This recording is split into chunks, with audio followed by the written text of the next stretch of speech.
ദൈവനാഥന് മാത്രമുണ്ടാട്ടെ. നമ്മളിപ്പോൾ പാടി ദൈവവചനം ജീവനും ശക്തിയുമാകിയാൽ ആത്മരക്ഷയുണ്ട് അവനും ഉള്ളത്തിൽ കൈക്കൊണ്ടാൽ. നമ്മൾ എല്ലാ ഞായറാഴ്ചയും അല്ലെങ്കിൽ എല്ലാ കൂടിവരവിലും നമ്മൾ ഏറ്റവും പ്രാധാന്യത്തോടെ ചെയ്യുന്നൊരു കാര്യമാണ് ദൈവവചനത്തിൻ്റെ ശുശ്രൂഷ, ദൈവവചനത്തിൻ്റെ കേൾവി. ആ ദൈവവചനത്തിൻ്റെ കേൾവി കേവലം കേൾവി മാത്രമായിട്ട് ഇരുന്നുകൊണ്ട് ഒരു പ്രയോജനമില്ല എന്നാണ് ആ പാട്ടിൽ പാടിയത്. അത് നമ്മൾ ഏറ്റെടുത്ത് നമ്മുടെ ജീവിതത്തിൽ അത് അനുസരണവും അനുഭവവുമായി തീരണം. അറിഞ്ഞ് അനുഭവിച്ച് അനുസരണമായി തീരണം. അപ്പോൾ മാത്രമേ അത് നമുക്ക് പ്രയോജനം ഉണ്ടാവുകയുള്ളൂ. അത് മാത്രമേ നമുക്ക് ഈ ലോകത്തിൽ പ്രയോജനകരമായ ഒരേ ഒരു കാര്യം അത് മാത്രമാണെന്നുള്ളതും കൂടെ നമ്മൾ അറിയണം. മറ്റൊന്നിനേക്കാൾ കാര്യം പാടിയതെന്താ, ലോകമെല്ലാം അവസാനിക്കും, ബാക്കി നമ്മൾ ഈ നേടാൻ പോകുന്ന എല്ലാം ലോകത്തിൽ നേടുന്ന വലിയ വലിയ കാര്യങ്ങളെല്ലാം എന്താ, ലോകത്തിലെ വലിയ വലിയ കാര്യങ്ങൾ, ലോകത്തിലെ വലിയ പണം, വിദ്യാഭ്യാസം, ജോലി, ഉന്നത ജോലി, ഉന്നത വിദ്യാഭ്യാസം, ഉന്നത സ്ഥാനങ്ങൾ, ഇതെല്ലാം ഇല്ലാതാവും. ലോകം ഇതെല്ലാം ഇല്ലാതാവും. ദൈവവാക്ക് പ്രമാണിക്കുന്നവനോ എന്നേക്കും ജീവിക്കും. അതാണ് പ്രാധാന്യം, അതിനാണ് പ്രാധാന്യം. അല്ലാതെ ബാക്കിയുള്ളതിനൊന്നും ഒരു പ്രാധാന്യവുമില്ല എന്ന് നമ്മൾ അറിയണം. ആ ഗൗരവത്തോടെ ദൈവവചനത്തിൻ്റെ മുമ്പാകെ നമുക്കായിരിക്കാം. വീണ്ടും ഒരു കർത്തവ്യ ശുശ്രൂഷ മുമ്പാകെ ആയിരിക്കുമ്പോൾ ദൈവവചന കൽപ്പന പ്രകാരം നമ്മൾ തന്നെ ശോധന ചെയ്യണം എന്ന് പറയാറുണ്ട്. ആ വേദഭാവം വായിക്കുമ്പോൾ നമ്മൾ അവിടെ ഒരു വാക്യം ഞങ്ങൾ ഇന്നലെ കഴിഞ്ഞ ദിവസം മിഞ്ഞാന്നല്ലോ ഉപവാസ പ്രാർത്ഥനയിൽ ആ കാര്യം കേൾക്കുകയുണ്ടായിരുന്നു. നമ്മെ തന്നെ വിധിക്കുന്നുവെങ്കിൽ വിധിക്കുകയില്ല എന്ന് നമ്മളവിടെ വായിക്കുന്നുണ്ട്. അതിൻ്റെ അവസാനമായിട്ട് വരുമ്പോഴത്തേക്ക് ആ 1 കൊരിന്ത്യർ 14 അധ്യായത്തിൽ 31 വാക്യത്തിലാണ് നമ്മൾ വായിക്കുന്നത്. നമ്മെ തന്നെ വിധിക്കുന്നുവെങ്കിൽ വിധിക്കപ്പെടുകയില്ല എന്ന് പറയുന്ന ഒരു പ്രസ്താവന പോലെ അവിടെ നമ്മൾ കാണുന്നുണ്ട്. ആ കാര്യം നമ്മൾ എപ്പോഴും ഓർക്കുമ്പോഴും കർത്താവിൻ്റെ വരവിനായിട്ട് ഒരുങ്ങി കർത്താവിൻ്റെ വരവിനായിട്ട് കാത്തിരിക്കുന്ന ആളുകളെ സംബന്ധിച്ചിടത്തോളം ഈ വാക്യം അവരുടെ ജീവിതത്തിൽ എപ്പോഴും ഉണ്ട്. അതാണ് നമ്മൾ കഴിഞ്ഞ ദിവസം ഉപവാസ പ്രാർത്ഥനയിൽ നമ്മൾ ചിന്തിച്ചൊരു കാര്യം അതായിരുന്നു. അവരുടെ ജീവിതത്തിൽ അത് എപ്പോഴും ഉണ്ട്. എന്താണ്, വിധിക്കുന്നുവെങ്കിൽ വിധിക്കപ്പെടുകയില്ല എന്ന ആ ചിന്ത അവരുടെ ഉള്ളിൽ എപ്പോഴും അത് ലൈവായിട്ട് ജീവനായിട്ടുണ്ടാവും. ആർക്ക്? കർത്താവിനെ എതിരേൽക്കാൻ കാത്തിരിക്കുന്നവർക്ക്. കാര്യം അവരെപ്പോഴും ആ ഒരുക്കത്തിൻ്റെ ഭാഗമാണിത്. തന്നെത്താൻ വിധിക്കുക, തന്നെത്താൻ വിധിക്കുന്നവൻ വിധിക്കപ്പെടുകയില്ല എന്നുള്ള ആ ചിന്ത. നമ്മൾ കഴിഞ്ഞ ദിവസം വേറൊരു കാര്യം കൂടെ കേട്ടു. അവസാന നാള് എങ്ങനെയായിരിക്കും എന്നാണ് പറഞ്ഞത്. അവസാന നാള് മത്തായിയുടെ സുവിശേഷം 24 അധ്യായത്തിൽ നമ്മളൊരു വാക്യം വായിച്ചിരുന്നത് എന്തായിരുന്നത്? അവസാന നാള് നോഹയുടെ കാലം പോലെ ആയിരിക്കും. നോഹയുടെ കാലം പോലെ ആയിരിക്കും. ആ നോഹയുടെ കാലത്തിന്റെ പ്രത്യേകത എന്തായിരുന്നു എന്ന് നമ്മൾ ഉൽപ്പത്തി പുസ്തകം 6 അധ്യായത്തിൽ കാണുന്നുണ്ട്. എന്താണ് നോഹയുടെ കാലം? അന്ന് നോഹയുടെ കാലം എങ്ങനെയായിരുന്നു എന്നുള്ളതാണ് ഉൽപ്പത്തി പുസ്തകം 6 അധ്യായത്തിന്റെ 5 വാക്യത്തിൽ നമ്മൾ കാണുന്നത്. ഭൂമിയിൽ 5 വാക്യം, ഉൽപ്പത്തി 6:5, ഭൂമിയിൽ മനുഷ്യന്റെ ദുഷ്ടത വളരെയധികം വർദ്ധിച്ചിരിക്കുന്നു, അവന്റെ ഹൃദയവിചാരങ്ങളെല്ലാം ദോഷത്തിലേക്കാകുന്നു എന്ന് യഹോവ കണ്ടു. എന്ന് പറഞ്ഞാൽ ഭൂമിയിൽ ദുഷ്ടത വളരെ വർദ്ധിച്ചിരിക്കുന്നു. അത് നോഹയുടെ കാലത്ത്. അന്ന് ദുഷ്ടത വളരെ വർദ്ധിച്ചിരിക്കുന്നുവെങ്കിൽ ഇന്ന് അതിനേക്കാൾ എത്ര മടങ്ങ് വർദ്ധിച്ചിട്ടുണ്ടാകണം. നോഹയുടെ കാലത്തെ ദുഷ്ടത എന്ന് പറയുന്നത് അന്നത്തെ കുത്തഴിഞ്ഞ ജീവിതത്തെക്കുറിച്ചാണ് പറയുന്നത്. അവർ തോന്നിയ പോലെ ജീവിച്ചു. കുത്തഴിഞ്ഞ അരാജകത്വം നിറഞ്ഞ ലൈംഗിക ജീവിതം, തോന്നിയവാസ ജീവിതം ആയിരുന്നു അന്നത്തെ കാലഘട്ടത്തെക്കുറിച്ച് പറയുന്നത്. ഇന്ന് നമ്മൾ ചിന്തിച്ചാൽ ആ ദുഷ്ടതയുമായിട്ട് താരതമ്യം ചെയ്താൽ ഇന്നത്തെ ദുഷ്ടത എത്രയായിരിക്കും? എത്ര മടങ്ങായിരിക്കും? അന്ന് ഇല്ലാത്ത എന്തെല്ലാം ഇന്നുണ്ട്. അന്ന് യൂട്യൂബ് ഉണ്ടോ? അന്ന് ഇന്റർനെറ്റ് ഉണ്ടോ? അന്ന് വീഡിയോ ഉണ്ടോ? അന്ന് ഈ കാര്യങ്ങൾ അന്ന് റെക്കോർഡ് ചെയ്യപ്പെട്ടിട്ടുണ്ട്. അന്ന് എന്തെല്ലാം ഈ ദുഷ്ടത മുഴുവൻ ഇന്ന് വ്യാപകമാക്കുവാൻ തക്കൊണ്ടുള്ള സംവിധാനങ്ങളുണ്ടോ? സാങ്കേതിക സംവിധാനങ്ങളുണ്ടോ? ഒന്നുമില്ലായിരുന്നു. അപ്പോൾ അതുമായിട്ട് താരതമ്യം ചെയ്യുമ്പോൾ ഇന്ന് എത്ര വലുതാണ്. അപ്പോൾ നോഹയുടെ കാലത്തിന്റെ എത്ര അധികമായിട്ട് ദുഷ്ടത വർദ്ധിച്ചിരിക്കുന്ന ഈ കാലഘട്ടം എന്ന് നമ്മൾ ചിന്തിക്കുമ്പോൾ അതിൻ്റെ കൂടെ നമ്മൾ മനസ്സിലാക്കേണ്ട കാര്യം എന്താ? ദുഷ്ടത വർദ്ധിച്ചിരിക്കുന്നു എന്ന് പറയുമ്പോൾ നമ്മൾ അവിടെ കൊണ്ട് അവസാനിപ്പിക്കുകയാണോ? എന്താ അതിന്റെ റിസൾട്ട്? അതിന്റെ ഒരു മറ്റു വശം എന്താ? കർത്താവിന്റെ വരവെത്തിക്കുന്നു. നോഹയുടെ കാലം പോലെയാണെന്ന് പറയുമ്പോൾ നോഹയുടെ കാലത്തേക്കാളും 10 മടങ്ങ് അല്ലെങ്കിൽ അത്രയോ മടങ്ങ് ദുഷ്ടത വർദ്ധിച്ചിരിക്കുന്ന ഈ കാലഘട്ടം എന്ന് പറയുമ്പോൾ കർത്താവിന്റെ വരവ് അത്ര അധികം അടുത്തിരിക്കുന്നു എന്നുള്ളതാണ് നമ്മൾ കരുതേണ്ടത്. പ്രിയമുള്ളവരെ, ഈ ദുഷ്ടത നിറഞ്ഞ, അതിഭയങ്കരമായ ദുഷ്ടത നിറഞ്ഞ ഈ ലോകത്തിലാണ് നമ്മൾ ജീവിക്കുന്നത്. അത് എല്ലാവർക്കും അറിയാമല്ലോ.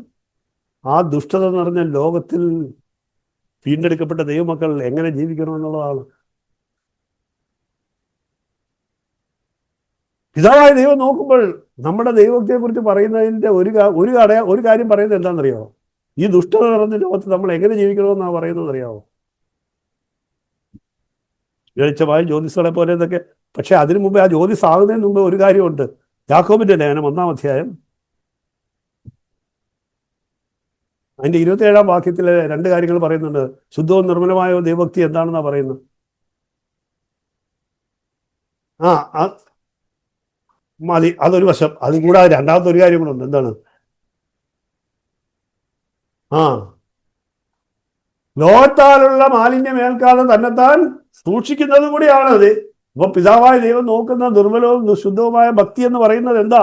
ഈ ദുഷ്ടത നിറഞ്ഞ ലോകത്ത് ജീവിക്കുന്ന നമ്മൾ ഈ ലോകത്തിൽ ജീവിക്കുമ്പോൾ തന്നെ ഈ ലോകത്തിൻ്റെതായിട്ടുള്ള കളങ്കമോ മാലിന്യമോ ഏൽക്കാതെ ജീവിക്കുന്നതാണ് എന്ത്? യഥാർത്ഥ ദൈവഭക്തി എന്നാണ് പിതാവായ ദൈവം കാണുന്നത്. അല്ലെ, പിതാവിന്റെ ദൃഷ്ടിയിൽ, പിതാവായ ദൈവത്തിന്റെ ദൃഷ്ടിയിൽ. ആ വാക്യം ഒന്നുകൂടെ വായിക്കാം. ഞാൻ എന്റെ ട്രാൻസ്ലേഷനിലൂടെ വായിക്കട്ടെ. പിതാവായ ദൈവത്തിന്റെ ദൃഷ്ടിയിൽ ശുദ്ധവും നിർമ്മലമായ ഭക്തിയോ അനാദരയും വിധമായി അവരുടെ സങ്കല്പത്തിൽ കാണുക. അതൊരു ഭാഗം. അതുകൂടാതെ ഞാൻ ഇന്ന് ഊന്നൽ കൊടുത്ത് പറഞ്ഞ രണ്ടാമത്തെ കാര്യത്തിലാണ്. എന്താണ്? ശുദ്ധമായ ദൈവഭക്തിയോ ലോകത്തിന്റെ മാലിന്യമേൽക്കാതെ സ്വയം കാത്തുകൊള്ളുന്നത്. ആരാ? നമ്മൾ തന്നെ. ലോകത്തിന്റെ മാലിന്യമേൽക്കാതെ സ്വയം നമ്മളെ തന്നെ സൂക്ഷിക്കുന്നതാണ് ശുദ്ധവും നിർമ്മലമായ ദൈവഭക്തി. അതാണ് ദൈവത്തിന്റെ ദൃഷ്ടിയിൽ, പിതാവിന്റെ ദൃഷ്ടിയിൽ യഥാർത്ഥ ദൈവഭക്തി. പ്രിയമുള്ളവരെ, ഈ ലോകത്തോടുള്ള ബന്ധത്തിലൊരു ക്രിസ്ത്യാനി അറിഞ്ഞനുഭവിക്കേണ്ട, അനുസരിക്കേണ്ട ഒരുപാട് വാക്യങ്ങൾ ദൈവവചനത്തിലുണ്ട്.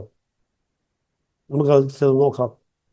ഒന്നാമത് നമ്മളൊരു കാര്യം അറിയണം. നമ്മൾ വീണ്ടെടുക്കപ്പെട്ട ദൈവജനമാണെങ്കിൽ നമുക്കൊരു ഉറപ്പുണ്ടാകണം. എന്താണ്?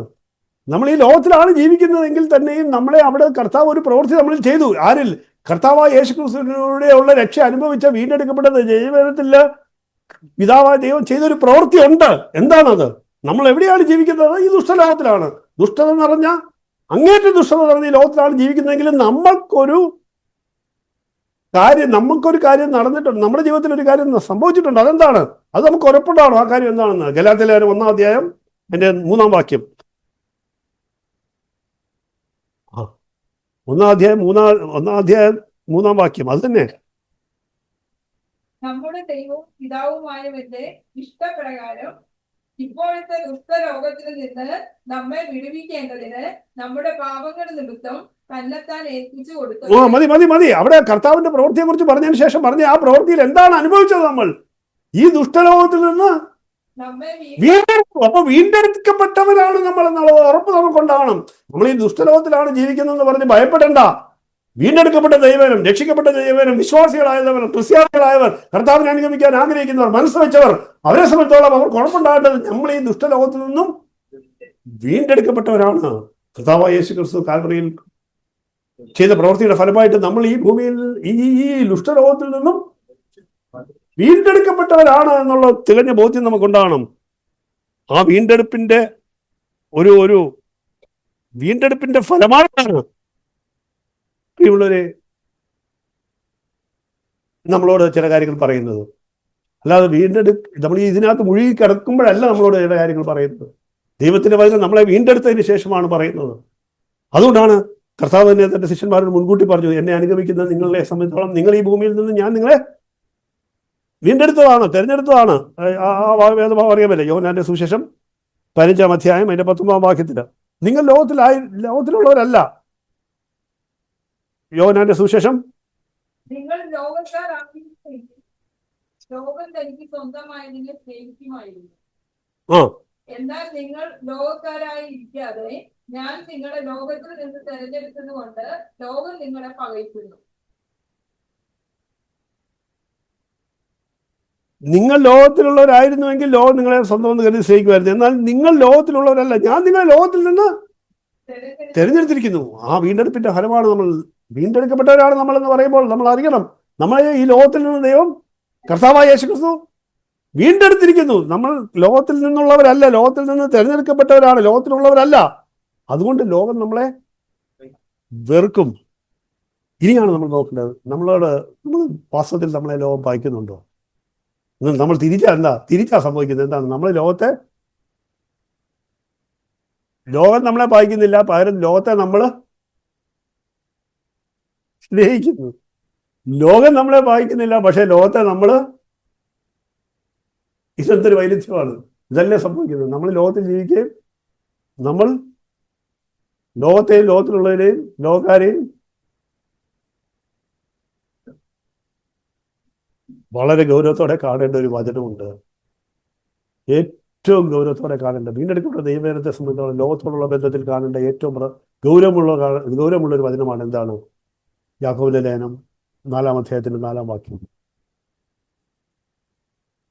എന്താ അത്? വളരെ പരിചിതമായ വാക്യമാണ്. ലോകസ്നേഹം ദൈവത്തോട് ശത്രുത്വമാണ് എന്ന് പറഞ്ഞാൽ എന്താ? ലോകസ്നേഹം ദൈവത്തോട്, എന്നിട്ട് പിന്നെ അതിൻ്റെ കൂടെ ലോകത്തിന്റെ സ്നേഹിതനാകുവാൻ ഇച്ഛിക്കുന്നവൻ ദൈവത്തിന്റെ ശത്രുവാകുന്നു. ഈ ഗൗരവം നമ്മൾ കാണണം. ഈ ഗൗരവം നമ്മൾ മനസ്സിലാക്കിയിട്ടുണ്ടോ? ഞാൻ നേരത്തെ പറഞ്ഞല്ലോ, ലോകം നമ്മളെ പകയ്ക്കുമെന്ന് കർത്താവ് പറഞ്ഞു.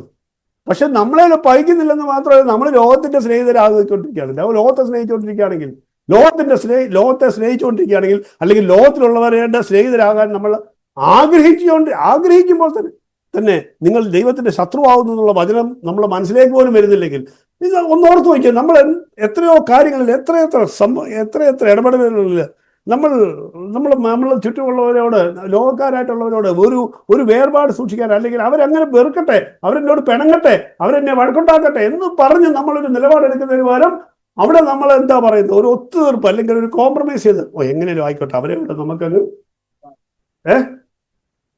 അവരെ അങ്ങനെ വെറുക്കാൻ പറ്റുമോ എന്ന് ഓർത്ത് നമ്മളെ അവരോടങ്ങ് എങ്ങനെയെങ്കിലും അങ്ങ് അഡ്ജസ്റ്റ് ചെയ്തങ്ങ് അതാ ഇന്നത്തെ ഭാഷയാണ് അത്. ഒരു അഡ്ജസ്റ്റ്മെന്റിൽ അങ്ങ് പോകാം. പ്രശ്നം ഉണ്ടാക്കണ്ട. പ്രശ്നം ഉണ്ടാകട്ടെ, അതല്ലേ വെറുക്കണം എന്ന് പറഞ്ഞാൽ അവിടെ പ്രശ്നമുണ്ട്, അല്ലേ?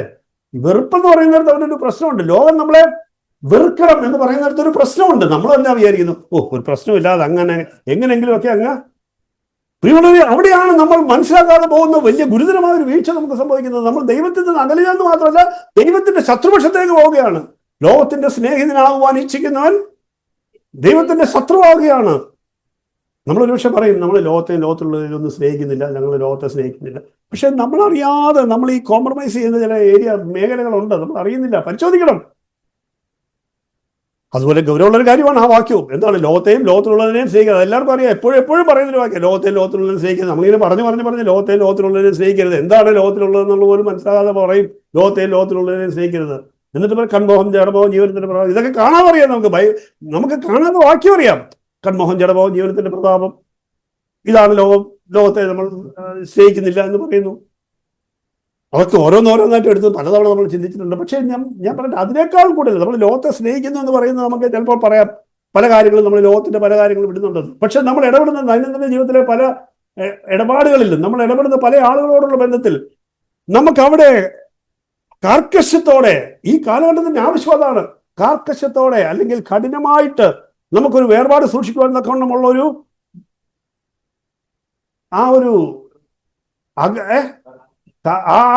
ആർജവം അല്ലെങ്കിൽ അതിനുള്ള ആ കാർക്കശ്യത്തോടുകൂടി ഒരു നിലപാടെടുക്കാൻ നമുക്ക് കഴിയുന്നുണ്ടോ? അതിന്റെ തെളിവെന്താണ്?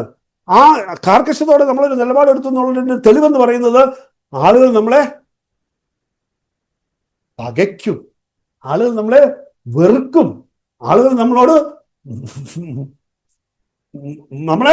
തള്ളിക്കളയും, നമ്മളെ തീർത്തും ഒഴിവാക്കും, അവഗണിക്കും. ഇതെല്ലാം നേരിടേണ്ടി വരും. പക്ഷെ നമുക്കത് അങ്ങോട്ട് ഇഷ്ടമില്ല. അതുകൊണ്ട് നമ്മൾ എന്ത് ചെയ്യും? കുറച്ചൊക്കെ അങ്ങ് കുറെ കാര്യങ്ങളെല്ലാം പറയും, നമ്മൾ ഇങ്ങനെയൊക്കെയാണെന്ന് പറയും, എന്നിട്ട് നമ്മൾ കുറച്ചൊക്കെ അങ്ങ് അവരോട് അങ്ങ് അഡ്ജസ്റ്റ് ചെയ്ത് പോകാമെന്ന് വിചാരിക്കും. പക്ഷെ ആ അഡ്ജസ്റ്റ് ചെയ്യുന്നിടത്ത് ദൈവത്തിന്റെ മുമ്പാകെ വലിയൊരു വീഴ്ചയാണ് സംഭവിക്കുന്നത് എന്നുള്ളത് നമ്മൾ ഓർക്കണം. പ്രിയമുള്ളവരെ, ലോകത്താലുള്ള കളങ്കം പറ്റാതെ ഇരിക്കണമെങ്കിൽ നമുക്കിങ്ങനെയുള്ള ചില കാര്യങ്ങളിൽ വളരെ ഗൗരവമുള്ളവരായിരിക്കണം എന്ന് നമ്മൾ തിരിച്ചറിയണം. ഗൗരവമുള്ളവരായിരിക്കണം എന്ന് നമ്മൾ തിരിച്ചറിയണം. നമ്മളെ ഇതെങ്ങനെ സാധിക്കും പ്രിയമുള്ളവർ? ഇതെങ്ങനെയാണ് സാധിക്കുന്നത്? ലോകത്തിന്റെ മാലിന്യങ്ങളിൽ നിന്ന് രക്ഷപ്പെടണമെങ്കിൽ, നമുക്ക് ഒരു നിലപാടുള്ളവരായിട്ടിരിക്കണമെങ്കിൽ നമുക്ക് എന്താണ് വേണ്ടത്? അത് പറഞ്ഞത് പരിശുദ്ധാത്മാ. അത് നമുക്ക് എപ്പോഴും അറിയാവുന്ന നമ്മുടെ ഒരു തിയോളജി. എന്തുണ്ടെങ്കിലും നമുക്ക് പറയാം പരിശുദ്ധാത്മാവിനാൽ. പക്ഷെ പ്രായോഗികമായിട്ടുള്ള ജീവിതത്തിൽ നമുക്ക് പറയാം എങ്ങനെയാണ്. അതിനൊരു വാക്യം ഞാൻ പറയാം. 2 പത്രോസ്, വളരെ ലളിതമാണ് ആ വാക്യം. 2 പത്രോസ്, അത് തന്നെ പരിശുദ്ധാത്മാവാണ് നമുക്ക് അതിനെ അത് തരുന്നത്. പക്ഷെ നമുക്ക് ആ വാക്യം ഇങ്ങനെ വായിക്കാം. 2 പത്രോസ് 2-ാം അധ്യായത്തിന്റെ 20-ാം വാക്യം. കർത്താവും രക്ഷിതാവുമായ യേശുക്രിസ്തുവിന്റെ പരിജ്ഞാനത്താൽ ലോകത്തിന്റെ മാലിന്യം വിട്ട് ഓടിയവർ. മതി. അത് അങ്ങനെയൊക്കെ വായിക്കുമ്പോഴത്തേക്ക് എൻ്റെ അർത്ഥം മനസ്സിലാകത്തില്ല. പക്ഷെ ഞാനത് ഇങ്ങനെ വായിക്കും എൻ്റെ ട്രാൻസ്ലേഷനിൽ. നമ്മുടെ കർത്താവും രക്ഷിതാവുമായ യേശുക്രിസ്തുവിനെ കുറിച്ചുള്ള അറിവ് മൂലം ലോകമാലിന്യത്തിൽ നിന്ന് രക്ഷപ്പെട്ടവർ. അത്രയും വായിച്ചപ്പോഴത്തേക്ക് എന്തെങ്കിലും അർത്ഥം മനസ്സിലായോ? എന്തെങ്കിലും ഒരു അർത്ഥം ഉണ്ടോ അതിനകത്ത്? നമ്മുടെ കർത്താവും രക്ഷിതാവുമായ യേശുക്രിസ്തുവിനെ കുറിച്ചുള്ള അറിവ് മൂലം ലോകമാലിന്യങ്ങളിൽ നിന്ന് രക്ഷപ്പെട്ടവർ. അപ്പൊ ലോകമാലിന്യങ്ങളിൽ നിന്ന് രക്ഷപ്പെടുന്നവരാരാ? ഈ പരിജ്ഞാനം എന്നൊക്കെ പറയാതെ കുറച്ചുകൂടി ലളിതമായിട്ട് പറ. യേശുക്രിസ്തുവിനെ, ഞാൻ വായിച്ച വാക്യം പറഞ്ഞാൽ പോലെ, യേശുക്രിസ്തുവിനെ കുറിച്ചുള്ള അറിവ് മൂലം. പരിജ്ഞാനം എന്ന് പറയുന്നതിനേക്കാളും കുറച്ചുകൂടി എളുപ്പം മനസ്സിലാകത്തില്ല എൻ്റെ ഒരു അറിവെന്ന് പറഞ്ഞാൽ. കർത്താവായ യേശുക്രിസ്തുവിനെ കുറിച്ചുള്ള അറിവ് കൊണ്ട് അപ്പൊ എന്താ വേണ്ടത്?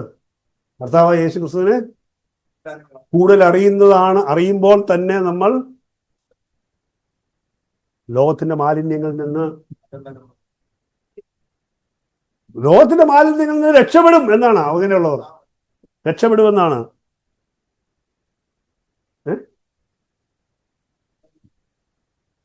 അത് ബാക്കി അത് പോകണ്ട, അതിലേക്ക് പോകണ്ട. ഞാൻ ആ ഒരു ഫ്രേസിനകത്ത് കാര്യം അർത്ഥമുണ്ടല്ലോ. അത് വേറൊരു കാര്യം പറയാൻ വേണ്ടിയിട്ട് ആ വാക്യം മുഴുവൻ വരുമ്പോൾ വേറൊരു കാര്യത്തിലേക്ക് പോകുന്നു. പക്ഷെ ഇതല്ല അതിന്റെ അർത്ഥം. ഇതിനകത്ത് അത് ക്ലിയർ അല്ലേ? ലോകത്തിന്റെ മാലിന്യം ഏൽക്കാതിരിക്കുന്നത് കർത്താവായ യേശുക്രിസ്തുവിനെ കുറിച്ച് അറിവുള്ളവരാണ്. കർത്താവായ യേശുക്രിസ്തുവിനെ കുറിച്ച് അറിഞ്ഞവരാണ് ലോകത്തിന്റെ മാലിന്യം ഏൽക്കാതിരിക്കുന്നത്. പിന്നെ അവർ തെറ്റിപ്പോയാൽ എന്ത് സംഭവിക്കും എന്നുള്ളതിനെ കുറിച്ചാണ് വാക്യത്തിൽ പറയുന്നത്. നമുക്ക് അതിലേക്ക് പോകണ്ട. പക്ഷെ കർത്താവായ യേശുക്രിസ്തുവിനെ കുറിച്ച് കൂടുതൽ അറിയുന്നതാണ് നമ്മളെ ലോകത്തിന്റെ മാലിന്യം ഏൽക്കാതെ സൂക്ഷിക്കുന്നത് എന്നുള്ള ലളിതമായൊരു കാര്യം നമ്മൾ അവിടെ പഠിക്കുന്നു. അപ്പൊ നമുക്ക് വേണ്ടത് എന്താ? കർത്താവായ യേശുക്രിസ്തുവിനെ കൂടുതൽ നമ്മളെ കുറിച്ച് കർത്താവ് പറഞ്ഞത് എന്താ? ഈ ലോകത്തിൽ നിങ്ങൾ എന്നെ പോലെ ജീവിക്കുമെന്നാണ് പറഞ്ഞത്. കർത്താവിനെ പോലെയാണ് ഈ ഭൂമിയിൽ നാം ജീവിക്കേണ്ടത്. എങ്ങനെ? ഞാൻ ജീവിച്ച പോലെ അതല്ലേ? 1 യോഹന്നാൻ 4:17 വളരെ പരിചയമായി. നാം ലോകത്തിൽ അവിടുന്ന് ആയിരുന്ന പോലെയാണ് ജീവിക്കുന്നത്.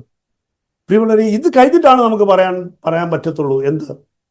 അന്ധകാരം നിറഞ്ഞ ലോകത്ത് നമ്മൾ ജ്യോതിസുകളെ പോലെ എന്ന് പറയുമ്പോൾ, ആ ജ്യോതിസുകൾ എന്ന് പറയുന്ന ആദ്യം പറയാനല്ല. ജ്യോതിസാകണമെങ്കിൽ അവിടെ എന്ത് വേണം? അവർ യേശുവിനെ പോലെ ജീവിക്കണം. അവർ യേശുവിനെ അറിഞ്ഞ് ലോകത്തിന്റെ മാലിന്യം ഏൽക്കാതിരിക്കണം. ലോകത്തിന്റെ മാലിന്യം ഒട്ടും സ്പർശിക്കാതെ പൂർണ്ണ വിശുദ്ധിയിൽ ജീവിക്കുമ്പോഴാണ് എന്തായിട്ട് മാറുന്നത്? ജ്യോതിസുകളെ പോലെ ഈ ഭൂമിയിൽ ജീവിക്കാൻ തക്കൊണ്ട് നമ്മൾ പ്രാപ്തരാകുന്നത്. നമ്മൾ കഴിഞ്ഞ ദിവസം ആ കാര്യം പറഞ്ഞു. ഈ അന്ധകാരം നിറഞ്ഞ ലോകത്തില് ഒരു വിശ്വാസിയുടെ നിലപാടെന്ന് പറയുന്നത് ഇരുട്ടും വെളിച്ചം പോലെ അത്രയും പൂർണ്ണ വേർപാടാണ്. അല്ലാതെ അവിടെ ഒരു മിക്സഡ് ആയിട്ടുള്ളൊരു കാര്യമില്ല. നമ്മൾ പറഞ്ഞായിരുന്നല്ലോ, വെളുപ്പിനത്തെയോ സന്ധ്യയുടെയോ പോലെ അല്ലൊരു വെളിച്ചമല്ല. ഇരുട്ടും വെളിച്ചവും പോലെയുള്ള ഒരു പൂർണ്ണമായ വേർപാട് അവിടെ ഉണ്ട്.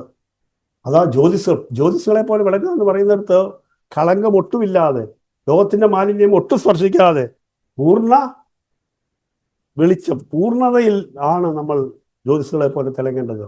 പ്രിയമുള്ളവരെ, ഈ കാര്യം ഗൗരവത്തോടെ കാണണം. നമ്മൾ ജീവിക്കുന്ന ഈ ലോകത്തിൽ നമ്മൾ ഇതിനെ നിരന്തരം ശോധന ചെയ്തുകൊണ്ടിരിക്കേണ്ട ഒരു കാര്യമുണ്ട്. എങ്ങനെയാണ് നമുക്കതിന് കഴിയുന്നത്? വീണ്ടും ഞാൻ വേറെ കാര്യം വരുന്നത്, കർത്താവിനെ അറിയുന്നവരാണ് ലോകത്തിന്റെ മാലിന്യം ഏൽക്കാതെ. വേറൊരു പ്രായോഗികമായിട്ടുള്ളൊരു കാര്യം നമ്മൾ വേറൊരു വാക്യം വായിക്കാം. കൊലോസ്യലേഖനത്തിലൊരു വാക്യം. എങ്ങനെയാണ് നമ്മൾ ഈ ലോകത്തിൽ ജീവിക്കുകയാണ്, പക്ഷേ ഈ ലോകത്തിലാണ് നമ്മൾ ജീവിക്കുന്നത്, ദുഷ്ടത ലോകത്തിൽ. പക്ഷെ നമ്മൾ ഈ ലോകത്തിന്റെ മാലിന്യം ഏൽക്കാതെ ലോകത്തെ ബാധിക്കാത്തവരെ പോലെ ജീവിക്കണമെങ്കിൽ നമ്മൾക്ക് ഒരു വേർപാട് അവിടെ ഉണ്ടാകണമെന്ന് പറയുമ്പോൾ അതിന് വേറൊരു വാക്കുണ്ട് നമുക്ക്. എന്താണ് ആ വാക്ക്?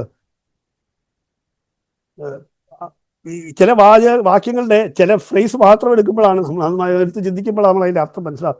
ഞാൻ കൊലോസ്യലേഖനം 2-ാം അധ്യായം അതിൻ്റെ 20-ാം വാക്യം ഒന്ന് വായിച്ചേ. അവിടെ അതിനകത്തുനിന്ന് എന്തെങ്കിലും ഒരു പ്രയോഗം നമുക്ക് കിട്ടുന്നുണ്ടോ?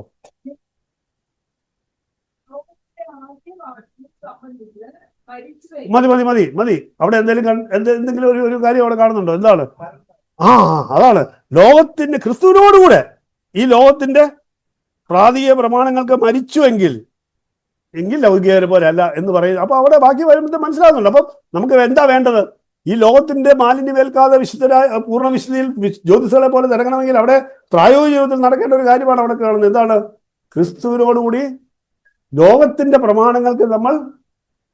അതുകൊണ്ടാണ് ഗലാത്യലേഖനത്തിൽ അപ്പോസ്തലൻ പറയുന്നത്, ഞാൻ ലോകത്തിനും ലോകം എനിക്കും ക്രൂശിക്കപ്പെട്ടിരിക്കുന്നു എന്ന് പറയുന്നത്. അപ്പോൾ അവിടെ ഒരു മരണമുണ്ട്. അപ്പോൾ പ്രിയമുള്ളവരെ, നമ്മളെ സംബന്ധിച്ചാണ് നമ്മൾ ജീവിക്കുമ്പോൾ, ഈ ലോകത്തിൽ ജീവിക്കുമ്പോൾ ലോകത്തിന് മാലിന്യം ഏൽക്കാതെ എന്ന് പറയുന്നിടത്ത് സംഭവിക്കുന്ന ഒരു കാര്യം എന്താ? ലോകത്തോടുള്ള സകല കാര്യങ്ങളിലും നമ്മൾക്കൊരു മരണമുണ്ട്. നമുക്ക് അവിടെ പൂർണ്ണമായ ഒരു ക്രൂശിന്റെ അനുഭവമുണ്ട്. അതിലൂടെയാണ് നമ്മൾ ഈ പൂർണ്ണതയിലേക്ക് വരുന്നത്. പ്രിയമുള്ളവരെ, വളരെ ലളിതമായിട്ട് നമ്മൾ മനസ്സിലാക്കണം.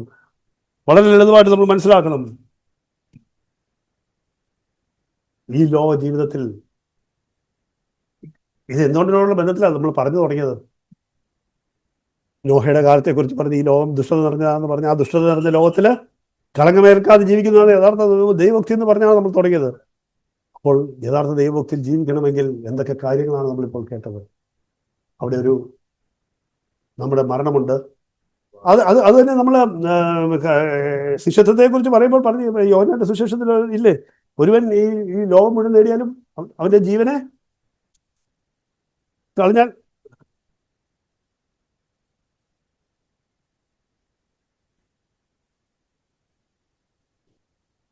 അതിലുണ്ട് വേറൊരു വാക്യം,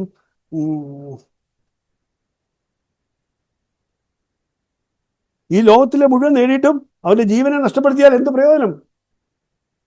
നിന്റെ ആത്മാവിനെ നഷ്ടപ്പെടുത്തിയാൽ എന്ത് പ്രയോജനം എന്ന് ചോദിക്കത്തില്ലേ? കർത്താവിന്റെ പറഞ്ഞ വാക്കുകളല്ലേ?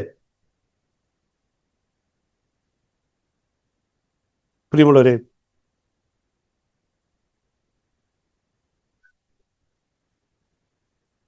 ധാരാളം വചനം നമ്മൾ കേട്ടു. ഒരുപാട് വചനങ്ങൾ ഇപ്പോൾ വായിച്ചു. പല വേദഭാഗങ്ങളിൽ നിന്ന് നമ്മൾ വായിച്ചു. ഈ വായിച്ച വാക്യങ്ങളെല്ലാം എന്തായി മാറണം? പ്രാരംഭത്തിൽ പറഞ്ഞ പോലെ എന്തായിട്ട് മാറണം? നമ്മുടെ ജീവിതത്തിൻ്റെ ഒരു അനുഭവമായി പരിശോധിക്കുവാൻ തക്കണം. പരിശോധിച്ച് നമ്മളെ ശോധന ചെയ്ത് നമ്മുടെ ജീവിതത്തിൽ അത് എത്രത്തോളം അനുഭവമായി മാറിയിട്ടുണ്ടെന്നുള്ളത് പരിശോധിച്ചില്ലെങ്കിൽ ഈ കേൾവി കൊണ്ട് എന്ത് പ്രയോജനം? നമ്മൾ ചിന്തിച്ച കാര്യം എന്താണ്? ലോകത്തോടുള്ള ബന്ധത്തിലുള്ള കാര്യമാണ്. ലോകം എങ്ങനെ നമ്മളെ സ്വാധീനിക്കുന്നു എന്നുള്ള അപകടകരമായ ഒരു കാര്യത്തെക്കുറിച്ചാണ് നമ്മൾ കേട്ടത്. ആ ഒരു മുന്നറിയിപ്പാണ് നമ്മൾ കേൾക്കുന്നത്. നമ്മൾ ജീവിക്കുന്ന ഈ ദുഷ്ടത ലോകത്തിന്റെ കളങ്കമേൽക്കാതെ ജീവിക്കുന്നതാണ് യഥാർത്ഥ ദൈവഭക്തിയായി ദൈവം കാണുന്നതെന്ന് നമ്മൾ കേൾക്കുമ്പോൾ നമ്മുടെ ജീവിതത്തിൽ എത്രത്തോളം ഈ ലോകത്തിന്റെ മാലിന്യം അല്ലെങ്കിൽ ലോകത്തിന്റെ സ്വാധീനം ഏതളവിൽ സ്പർശിച്ചിട്ടുണ്ടെന്നുള്ളത് പരിശോധിക്കുവാനുള്ള ഒരു ആഹ്വാനമാണ് ദൈവം നമ്മളെ നൽകുന്നത്. അല്ലെങ്കിൽ ആ പരിശോധനയിലേക്കാണ് നമ്മളെ നടത്തുന്നത്. അത് പരിശോധിക്കുമ്പോഴാണ് നമ്മൾ കാണുന്നത്, നമ്മൾ അറിയാതെ പലയിടങ്ങളിലും നമ്മൾ ലോകത്തിന്റെ സ്നേഹിതനാകാൻ. കാര്യം നമുക്ക് ആരുടെയും വെറുപ്പ്, ഞാൻ ഒറ്റ ടെസ്റ്റാ പറയുന്നത്, ഞാൻ എൻ്റെ ജീവിതത്തോട് ചേർത്തായി പറയുന്നത്, നമ്മളെ ആരും വെറുക്കുന്നില്ല.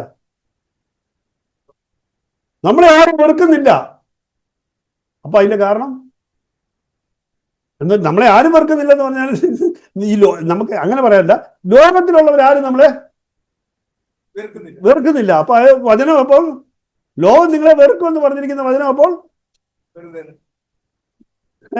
ശരിയാകത്തില്ല. അപ്പൊ പിന്നെ നമ്മൾ എന്ത് മനസ്സിലാക്കണം? ഈ ലോകം നമ്മളെ വെറുക്കാതിരിക്കുന്നതിന്റെ കാരണം സത്യമായിട്ട് ഒന്ന് ഓർത്ത് നോക്കും. നമ്മുടെ കൂടെ ഉള്ളവർക്കൊക്കെ നമ്മളോട് വലിയ സ്നേഹം, നമ്മൾ അവരുമായിട്ട് സ്നേഹം, ഭയങ്കര സ്നേഹത്തിൽ കഴിയുന്നു ലോകക്കാരുമായിട്ട്.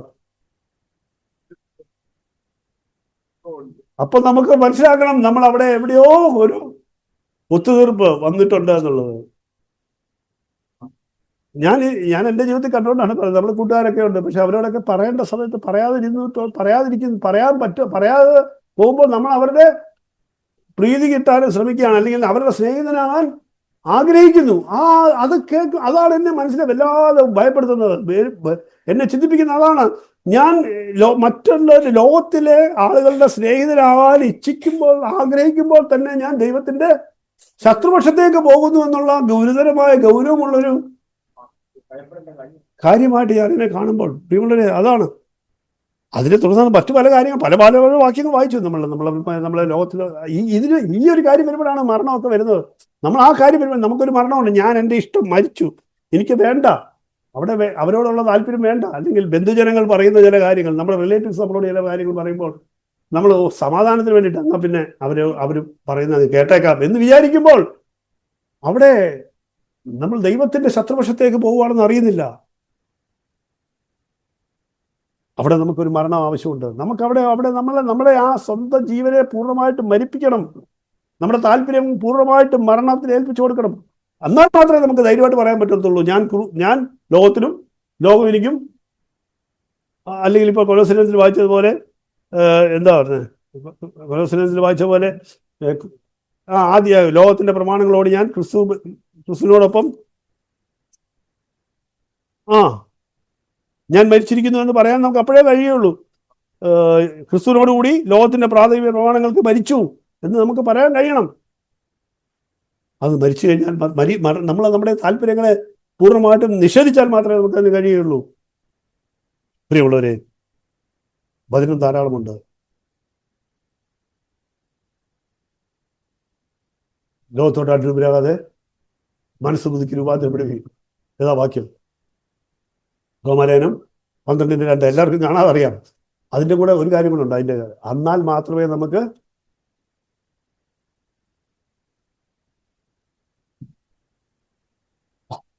ദൈവഹിതം തിരിച്ചറിയാൻ പറ്റുകയുള്ളൂ. ദൈവഹിതം തിരിച്ചറിയാൻ പറ്റുള്ളൂ.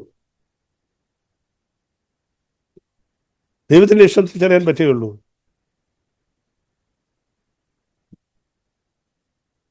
വേറൊരു കാര്യം ഞാൻ ചോദിക്കട്ടെ, നമ്മൾ ഇങ്ങനെയൊക്കെ പറയുമ്പോഴത്തേക്ക് ലോകത്തെക്കുറിച്ചൊക്കെ ഇങ്ങനെ തിയറട്ടിക്കലായി ഇവിടെ സഭയിലിരുന്നൊക്കെ കേൾക്കുമ്പോഴത്തേക്കും നമ്മൾ ലോകമൊന്നുമില്ല, ലോകത്തിന്റെ ഒരു കാര്യവും ഞങ്ങൾ.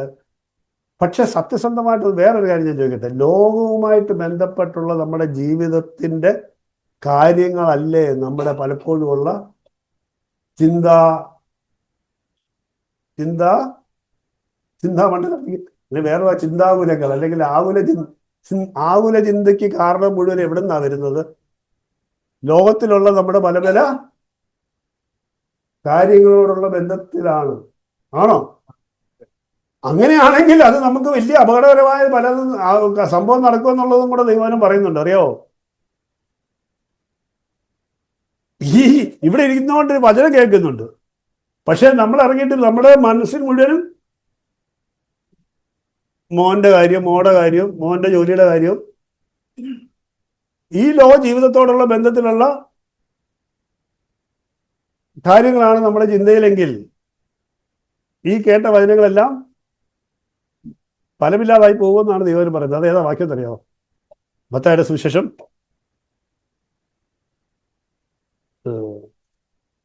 വിതയ്ക്കുന്നവന്റെ ഉപമ പറയുന്നിടത്ത്, മത്തായിയുടെ സുവിശേഷം 13-ാം അധ്യായം.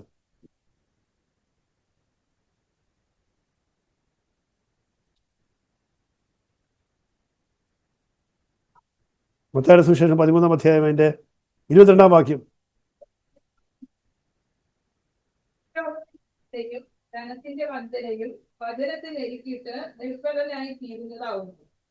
വചനത്തെ നെരുക്കി നിഷ്ഫലമാകുന്നതിന്റെ കാര്യം എന്താ? ഈ ലോകത്തിന്റെ ചിന്തകൾ, ഈ ധനത്തിന് പോട്ടെ, ഈ ലോകത്തിന്റെ ചിന്തകൾ എന്ത് സംഭവിച്ചു? അതുകൊണ്ട് കേട്ട വചനമെല്ലാം നിഷ്ഫലമായി തീരും പ്രിയമുള്ളവരെ. അതുകൊണ്ട് നമ്മൾ ഈ ഇവിടെ ഇരിക്കുമ്പോൾ നമുക്ക് എനിക്കൊരു ലോകമോ ചിന്ത ഇല്ലെന്ന് പറഞ്ഞു അങ്ങനെ പറയാതെ ആ സത്യസന്ധമായിട്ട് നമ്മളെ പരിശോധിക്കണം. നമ്മളിപ്പോൾ ഇവിടെ ഇരുന്നുകൊണ്ട് ഈ വചനം കേൾക്കുമ്പോൾ ഞങ്ങൾ ലോകത്തിക്കാരല്ല, ലോകത്തിൻ്റെതായിട്ടുള്ള ഒന്നും ഞങ്ങൾക്കില്ല. ഞങ്ങൾ ലോകത്തിൻ്റെ എന്ന് പറയുമ്പോൾ നമ്മൾ ചില കാര്യങ്ങൾ പറയും ഇതൊക്കെയാ ലോകമെന്ന്. അതൊന്നുമല്ല. നമ്മൾ ഈ ലോക ജീവിതവുമായി ബന്ധപ്പെട്ട പല കാര്യങ്ങളെ കുറിച്ച് ചിന്തിച്ചുകൊണ്ടിരിക്കുന്നതും നമുക്ക് എന്തുകൊണ്ട് നമുക്ക് ഈ ലോകത്തിൽ നമ്മൾ ജീവിക്കണം. അപ്പം വേറെ കാര്യം ചോദിക്കും, അയ്യോ അപ്പം അങ്ങനെയാണ് ഇതൊന്നും ചിന്തിക്കണ്ടേ? അത് നമ്മൾ പലപ്പോഴും ആ വാക്യം അറിയാം. 1 കൊരിന്ത്യർ 7-ാം അധ്യായത്തിൽ പറയുന്ന പോലെ ലോകത്തെ അനുഭവിക്കുമ്പോൾ തന്നെ അനുഭവിക്കാൻ പോലെ അനുഭവിക്കണം എന്നാണ് നമുക്കുള്ള വചനം. പക്ഷെ അതല്ല നമ്മൾ ചെയ്യുന്നത് പലപ്പോഴും. എന്താണ് നമ്മുടെ മനസ്സിൽ കൂടുതലും ഇതെല്ലാം കേട്ടോണ്ടിരിക്കുമ്പോൾ തന്നെ കേട്ട് കഴിഞ്ഞിട്ട് ഇറങ്ങുമ്പോൾ പിന്നെ നമ്മുടെ മനസ്സിലേക്ക് വരുന്നത് നാളത്തെ കാര്യം, നാളെ എന്ത് ചെയ്യണം, ചെയ്യേണ്ടതല്ല പറഞ്ഞത്. പക്ഷെ അത് മാത്രം ചിന്തിച്ച് നമ്മൾ വളരെ ചിന്താകുലരാകുന്നു, ആകുല ചിന്ത ഉണ്ടാകുന്നു.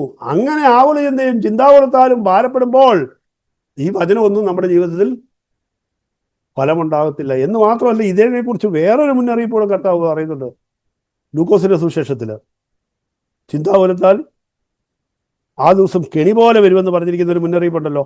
ലൂക്കോസിന്റെ സുവിശേഷം 21-ാം അധ്യായം 21-ാം അധ്യായത്തിന്റെ 34-ാം വാക്യം. അത് വിട്, അതിഭക്ഷണം മദ്യപാനം വിട്. 3-ാമത്തെ പറ. അല്ലല്ല, ആ വിടാൻ പറഞ്ഞപ്പോഴത്തേക്ക് അത് 3-ാമത്തെ വിട്ടു. അതിഭക്ഷണം മദ്യപാനം വിടാനാ പറഞ്ഞത്. അത് 3-ാമത്തെ വായില്.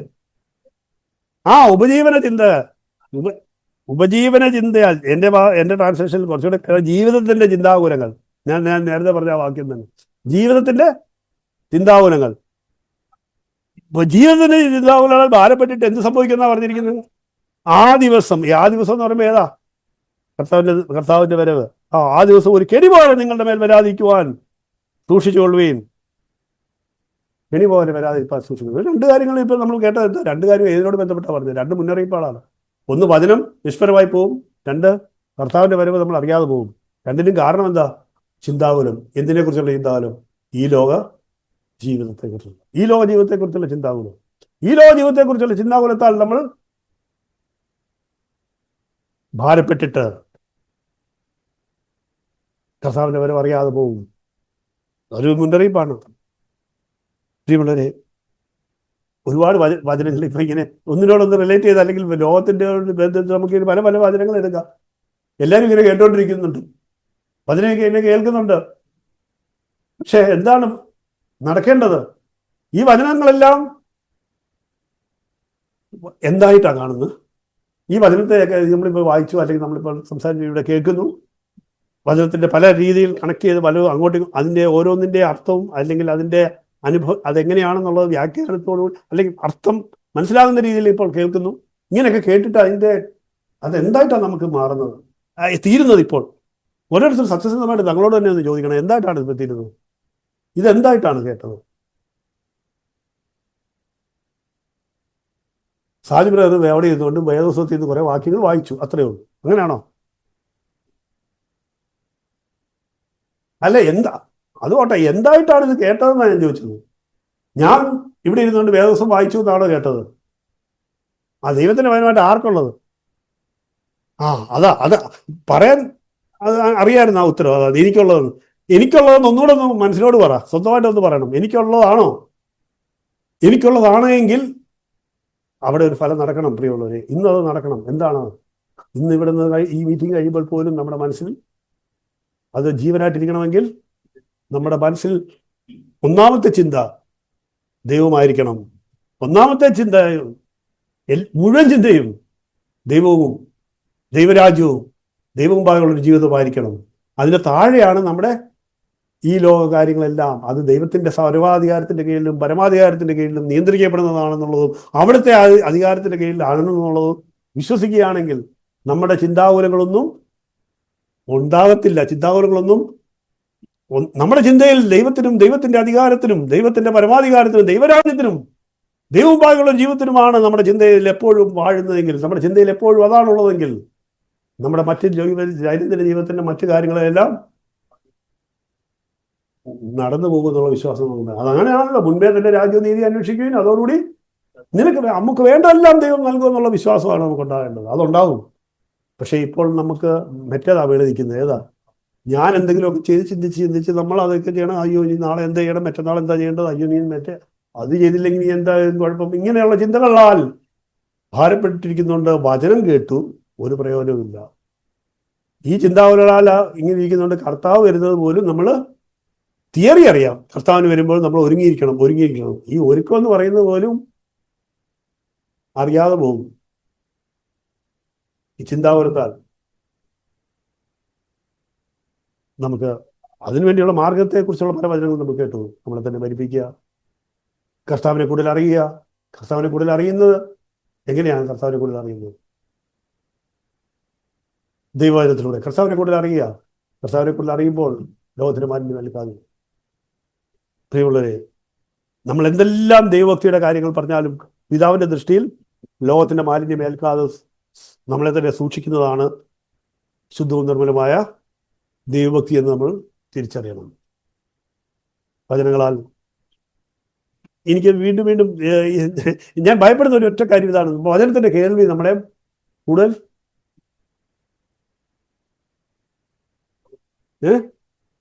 ന്യായവിധിക്ക് യോഗ്യ. അതാ കൂടുതൽ ന്യായവിധിക്കുക. അധികം കേൾക്കുന്നവരോട് അധികം ചോദിക്കും. കൂടുതൽ ന്യായവിധിക്ക് യോഗ്യത. അതുകൊണ്ട് നമുക്ക് ഭയത്തോടെ നമ്മളെ ധാരാളം ദൈവവചനം കേൾപ്പിക്കുന്നു. ഈ വചനത്തോട് നമ്മുടെ സത്യസന്ധമായുള്ള പ്രതികരണം ഉണ്ടാകട്ടെ. ദൈവമുമ്പാകെ നമുക്ക് നമ്മളെ തന്നെ സമർപ്പിക്കാം, പ്രാർത്ഥിക്കാം. പ്രാർത്ഥനയോടെ നമ്മളെ തന്നെ ദൈവവചനത്തിന് മുമ്പാകെ പരിശോധിക്കുവാനായിട്ട് ഈ വചനത്തെ നമുക്ക് ഏറ്റെടുക്കാം. ദൈവത്തിന് മുമ്പാകെ യഥാർത്ഥ ദൈവഭക്തി ഈ ലോകത്തിൽ, ദുഷ്ടത നിറഞ്ഞ ലോകത്തിൽ കളങ്കമേൽക്കാതെ ജീവിക്കുന്നതാണെന്നുള്ള തിരിച്ചറിഞ്ഞ് അവിടെ നമുക്കൊരു പരിശോധന നടത്താം. ദൈവം നമ്മളെ സഹായിക്കും.